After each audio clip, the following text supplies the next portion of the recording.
వైఎస్ఆర్ కడప జిల్లా ఒంటిమిట్ట కోదండరామయ్య ఆలయంలో వైకుంఠ శోభ నెలకొంది. భక్తులతో ఆలయం కిటకిటలాడుతుంది. ముక్కోటి ఏకాదశిని పురస్కరించుకుని స్వామివారిని దర్శించుకోవడానికి భక్తులు బారులు తీరారు.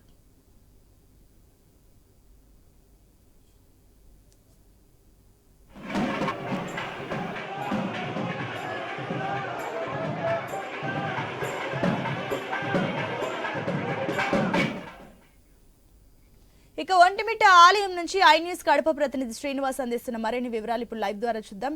ఎస్ శ్రీనివాస్.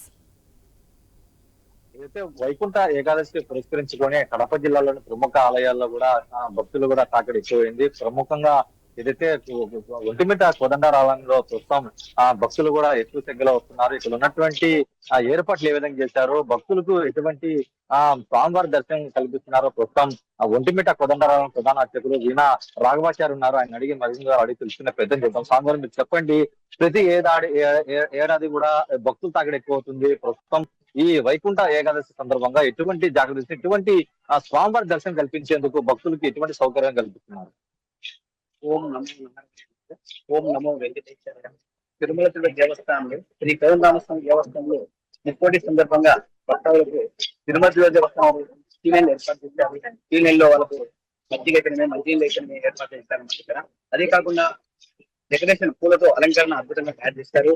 తర్వాత హ్యాండిక్యాప్ వాళ్ళని విజయగుట్లో వాళ్ళు సపరేట్ గా లైన్ ఏర్పాటు చేసి పలకను ఏర్పాటు చేశారు. ఇక్కడ పాంచరాత్ర ఆగమం ప్రకారం ఇక్కడ పూజా కార్యక్రమాలు నిర్వహిస్తున్నాయి.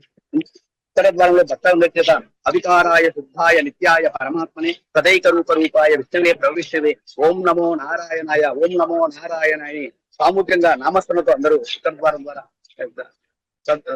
జరుపుతూ క్యూలైన్లన్నీ ఏర్పాటు చేసి తెలుగు దేవస్థానం ద్వారా అద్భుతంగా ఏర్పాటు చేశారు. ఇంకా ముక్కోటి ఏకాదశి విశిష్టం చెప్పుకుంటే, ఎందుకంటే ముక్కోటి దేవతలు ఆ మహావిష్ణు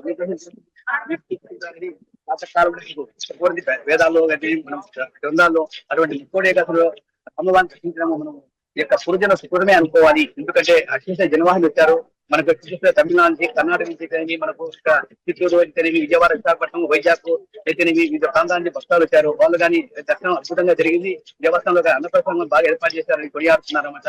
ఈ విధంగా తిరుమల దేవస్థానం యొక్క ఏర్పాటును అద్భుతంగా చేస్తున్నారు. ఇక్కడ చేసే విశిష్టములు కానీ వారు చేర్చుకోవడానికి అద్భుత విషయాలు కానీ అద్భుతంగా ఉన్నాయని భక్తులను కొనియాడుతున్నారు. ఇక్కడ పాంచరాత్ర ఆరవ ప్రకారం ప్రాతకాల స్వామివారికి సప్తగిరి మంజనము, అభిషేకము, తర్వాత తిరుపల్లాండు తిరుపావి జరిగింది అన్నమాట. ఇక్కడ తర్వాత స్వామివారికి ప్రసాదంగా దర్శనానికి ఏర్పాటు చేయడం జరిగింది అన్నమాట. వైకుంఠ ఏకాదశి రోజే భక్తులు దర్శించుకుంటే సుఖ సంతోషం మంచి రోజు కాబట్టి ఈ రోజుకు ప్రత్యేకమైన ఏముండే స్వామి ప్రత్యేకతలు?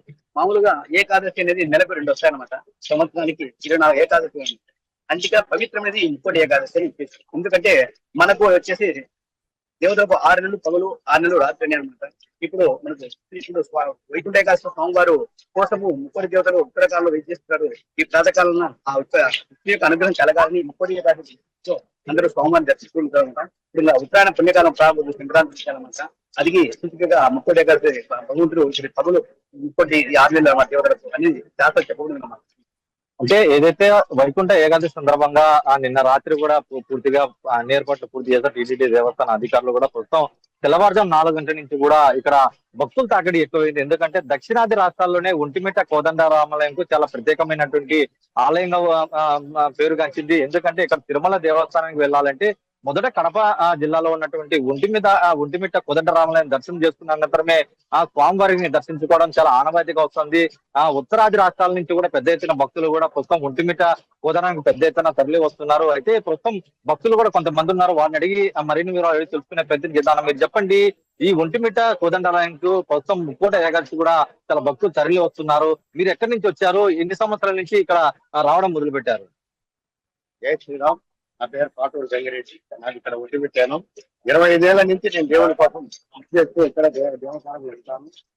దాదాపు 25 ఏళ్ల నుంచి కూడా ముక్కోటి ఏకాదశి కార్యక్రమంగా ఇక్కడ ఈ సంవత్సరం ఎక్కువ జనాలు రావడం, వేలాది సంఖ్యలో జనాలు రావడం జరిగింది. వాళ్ళ కార్యక్రమాలు వాళ్ళకు భక్తులు కూడా బాగా ప్రైవేట్ గా కలిగించారు, టీటీడీ వ్యవస్థ కూడా కలిగించారు. కాబట్టి ఇలా ఇక్కడ ఎలాంటి ఇబ్బందులు లేకుండా అన్ని సక్రమంగా జరుగుతున్నాయి.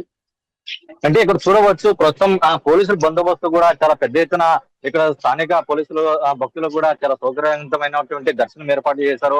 మరోవైపు ఇక్కడ దేవస్థానం దగ్గర కూడా కోలాటం, చెక్క భజన అటువంటి పురాతనమైనటువంటి సాంప్రదాయాన్ని కూడా ఇక్కడ టీటీడీ అధికారులు కూడా పెద్దపీట వేస్తున్నారు. భక్తులు కూడా కనువిందు చేసేందుకు స్వామివారిని ఒక పక్క దర్శనాంతరం కూడా ప్రస్తుతం భక్తులు కనువిందుగా ఇక్కడ ఒంటిమిట్ట దేవస్థానం అధికారులు కూడా పెద్ద ఎత్తున చేస్తారు. ఇక్కడ ఉన్నటువంటి కోలాట సభ్యులు కూడా ఇటు భక్తులు కూడా చాలా అరలించే సాంస్కృతిక కార్యక్రమాలు కూడా పెద్దపీట వేస్తున్నారంటే ఏదైతే తిరుపతిలో చోటు చేసుకున్నటువంటి ఈ తొక్కిసలాట ఘటన నేపథ్యంలో ఇటు పోలీసులు అటు టీటీడీ దేవస్థానం అధికారులు కూడా పెద్ద ఎత్తున జాగ్రత్త తీసుకున్నారని చెప్పవచ్చు. తెల్లవారుజాము 4 గంటల నుంచి కూడా భక్తులకు సౌకర్యమైన స్వామివారి దర్శనంకు పూర్తి ఏర్పాట్లు చేసినట్టు తెలుస్తుంది. ఒంటిమిట్ట కోదండరాలయం దక్షిణాది రాష్ట్రాల్లోని కూడా ప్రముఖ ఆలయాల్లో ఒకటిగా ఉంది. ముఖ్యంగా ఆంధ్ర భద్రాద్రిగా పెరుగాంచినటువంటి ఈ ఆలయంలో ప్రతి ఏడాది శ్రీరామనవమికి కూడా ముఖ్యమంత్రి పట్టువస్త్రాలు సమర్పించడం ఆనవాయితీగా వస్తుంది. ప్రస్తుతం ముక్కోటి ఏకాదశి పర్వదినాన్ని కూడా ఇటు టీటీడీ దేవస్థానం అధికారులు, పోలీసులు కూడా భక్తులు కూడా అన్ని విధాలుగా దర్శన సౌకర్యాలు కలిగిస్తున్నారు. మరోవైపు ఏదైతే భక్తులకి ఎవరైనా అస్వస్థకు గురైతే కూడా ఫస్ట్ ఎయిడ్ సెంటర్ కూడా ఏర్పాటు చేశారు టీటీడీ అధికారులు. మరోవైపు నిత్యాన్నదాన సౌకర్యం కూడా ఏర్పాటు చేస్తారు. ఇక్కడ పానీయాలు అలాగే వాటరు సంబంధించినటువంటి పూర్తిస్థాయిలో ఏర్పాటు చేయడంతో ప్రస్తుతం వచ్చినటువంటి భక్తులు కూడా మంచి స్వామివారి దర్శనం చేసుకుని కూడా తిరుగు ప్రయాణంలో సంతోషంగా వెళ్ళబోతున్నారు. ఇది ఒంటిమిట్ట కోదండరాలం నుంచి తాజా పరిస్థితి. Vote studio.